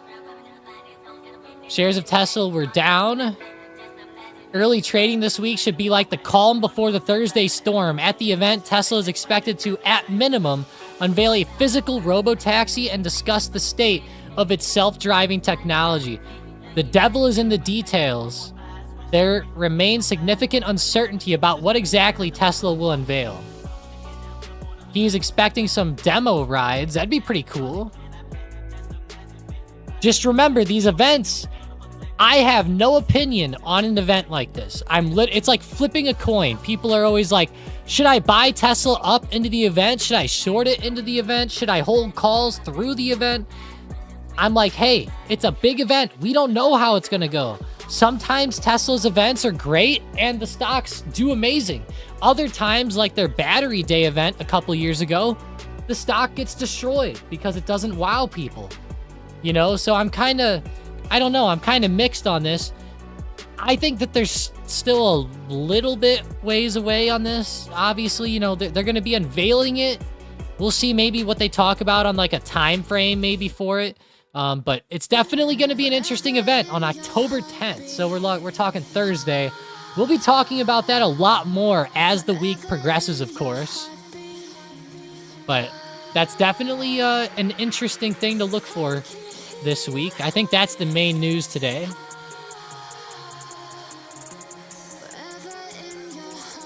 Probably because of Elon being on stage with Trump. You might be right, Demir. Maybe some people got mad. That's funny. Yeah, Padres are crazy. Diego said Padres will lose and come back to reality. Yeah, they might. The Dodgers are probably better overall whenever you count in all the good batters and all the home runs and all that type of stuff.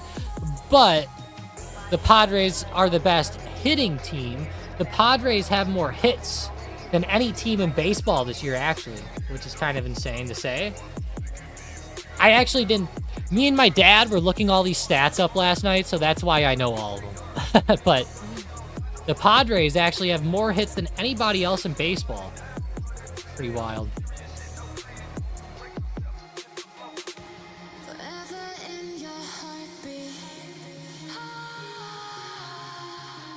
Oh, sorry.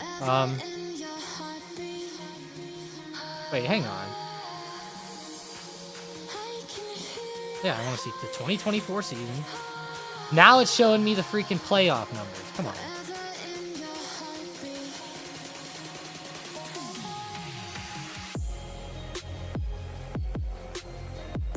Show me the numbers, Mason. Yeah, not postseason. Let's look at the regular season. There we go, game. Yeah, the Padres had 1,456 hits.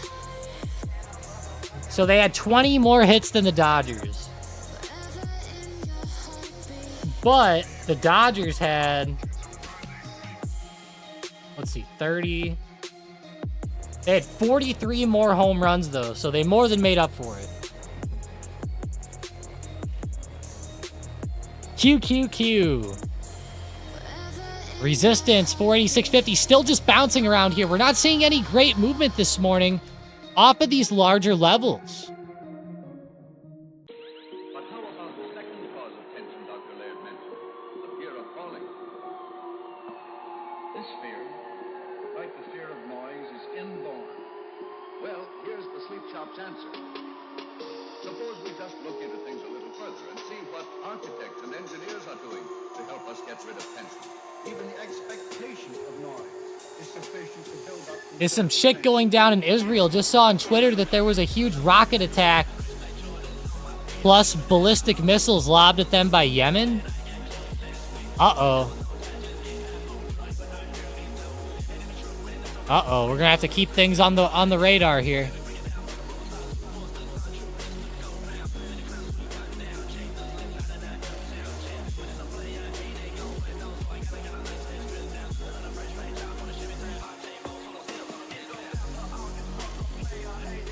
I'm trying to find some stuff if there's anything out there.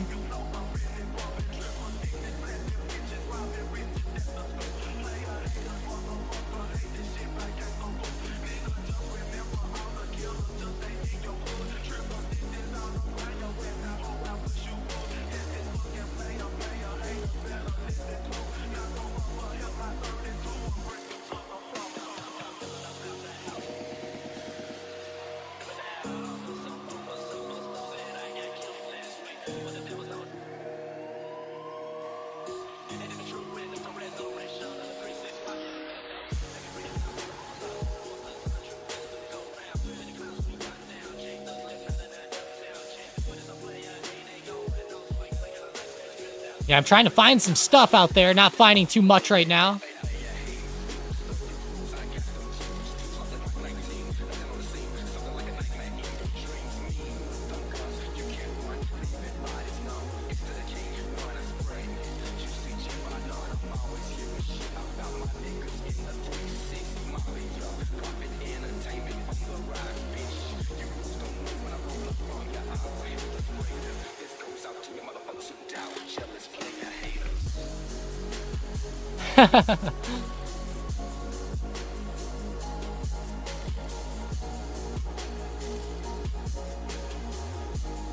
55 on Tetris. It goes so fast at 55. I don't know how people do 100. That's what I'm saying, man. It's insane. I still have mine pulled up from last week. Here, I'll try it for you guys here. Let's throw SPY on the chart. All right, let's do the 4-chart setup because these stocks are getting kind of whack. Let's go check the oil stocks really quick, though. ZOM, Oxy, CVX. Keep your eyes on them with this whole Israel situation today. I still think that there could be more momentum out of these stocks in the short term. It'd be nice to see some better moves.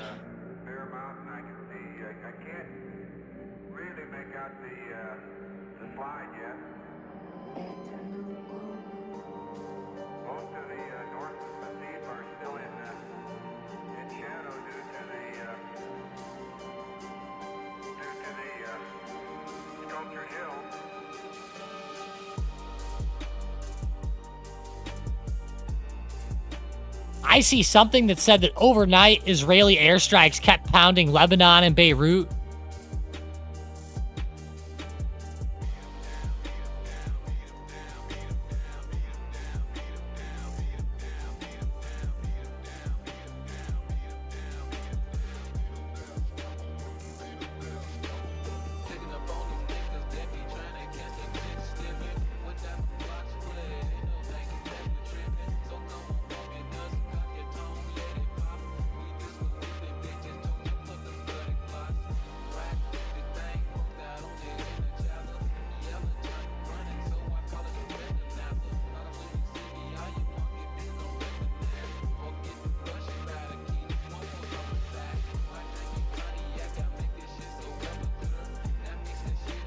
Let me see something really quick, guys.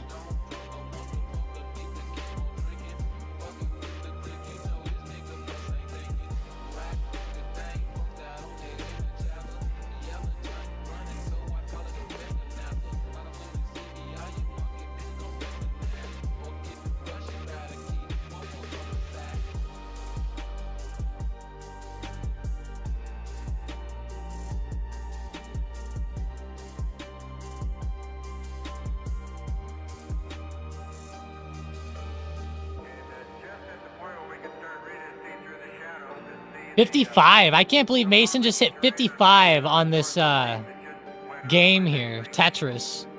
Kind of wild. Mason's been practicing probably. I'm never going to hit 55, so there's no point in even going for that with me. My big thing I'm learning is you want to stack them up and get those good, like, Tetris opportunities going there.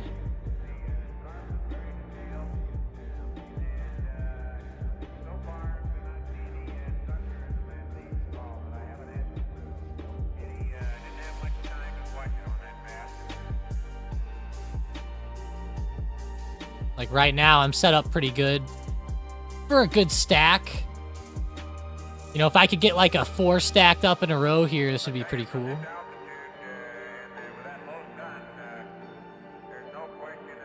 Oh, I'm going to get 3 at least. It'll be a little multiplier, right? Right? Should I wait or should I? I'll just take it. Screw it. Why not?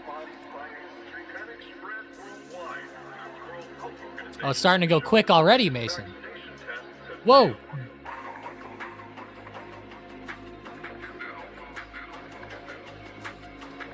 If I just keep playing it low, I should be okay.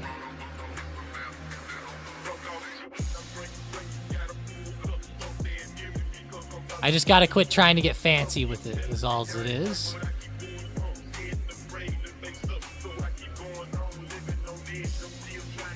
There's 2 open, that's weird.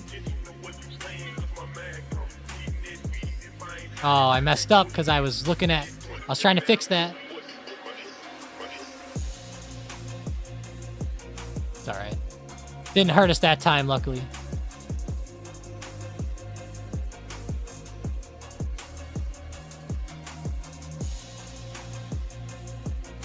If I just do this the whole time, I think I could break 55, but... I normally try to get it a little bit more fancy than this, but...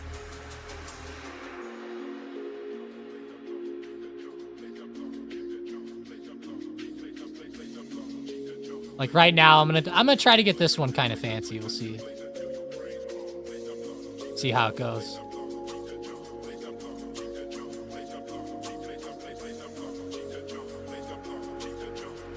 The big thing is if the game is gonna be nice to me or not.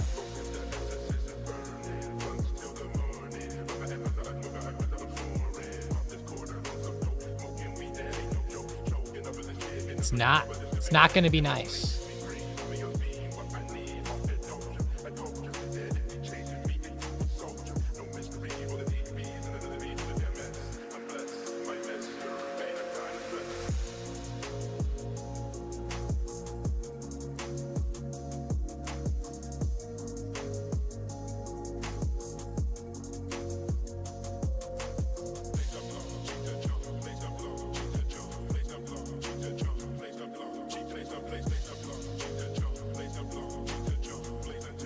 There we go. I needed a block. Needed the block.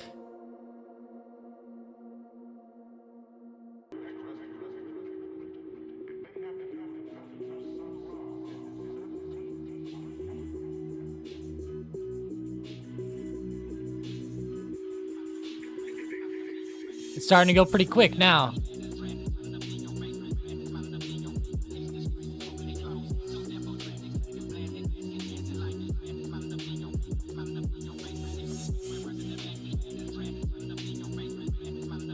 This is where you better know what you're doing.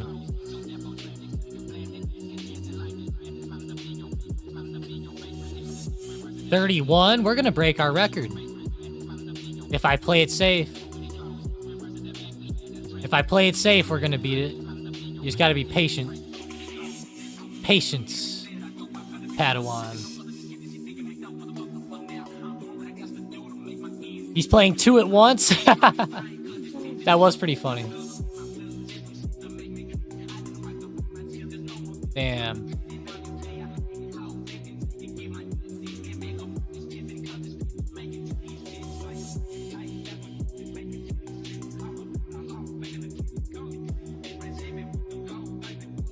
There we go. I'm getting a little lucky when I need to here.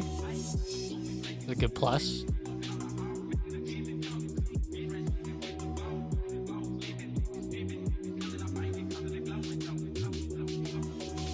I'm gonna need to get lucky again, though. I need a straight one, and I need it quick. We got it. 41. The record's been broken. 42.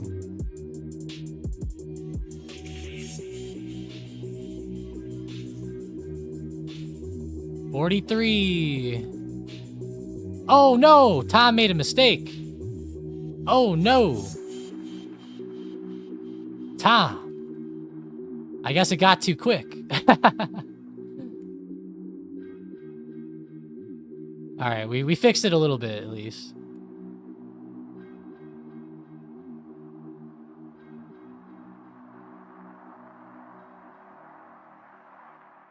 Sheesh. The speed of these now is getting nuts.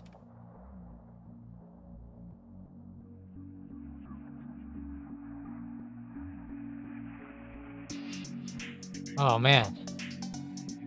Utterly insane right now. We need a straight one, and we need it bad again. Uh-oh. We're not going to get it. It's over.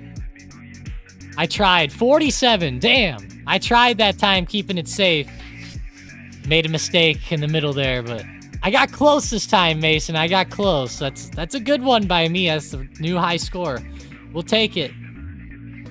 Tried to do the safe stuff, but damn it, Mason. I really wanted to try it there for you. Keep it going, but couldn't quite get it.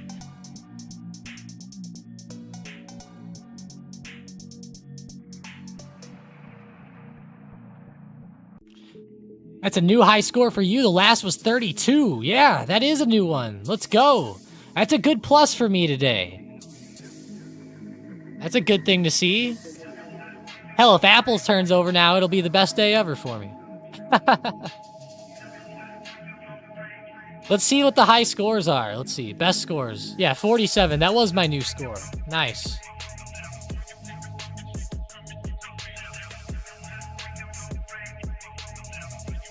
Wow, all we have to do is hit 85 to get on the list here. That's not bad. Mason, I think you could hit 85 today.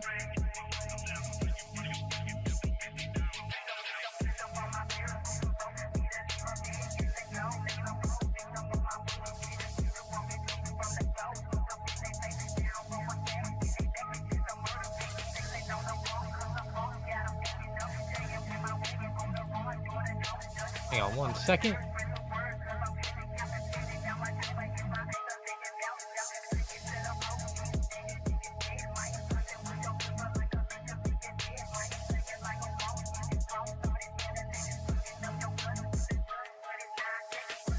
Getting on the leaderboard is my bucket list. I love that.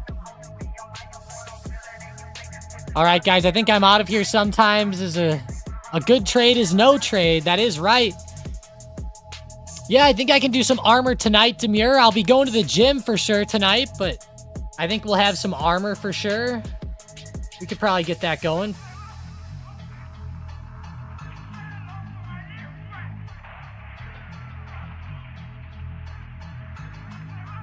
But yeah, let's get it. Go check the leaderboard now. Oh, shit. Sean probably easily got on there. Let's see.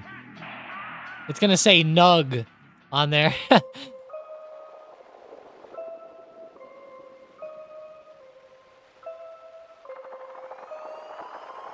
Haha, 94. Sean got in. Let's go, Sean. That's funny. That's funny. Sean got it going. I'm getting there, Sean. I'll be to that point soon.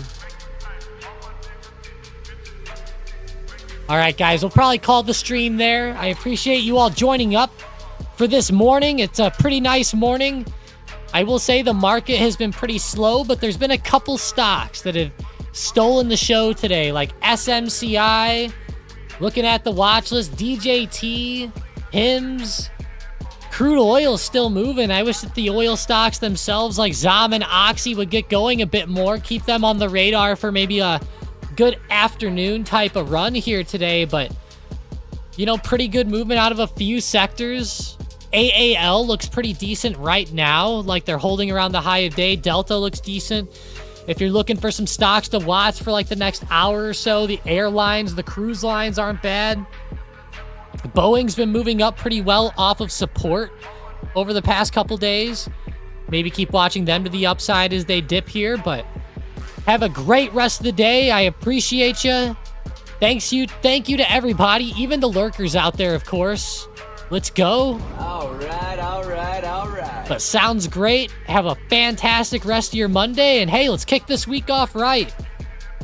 You know, let's see some good movement from Apple. Let's see the Israel conflict. Hopefully, you know, maybe stirs up some volatility in the market today. Could be interesting, but let's go. Have a great week. See you guys.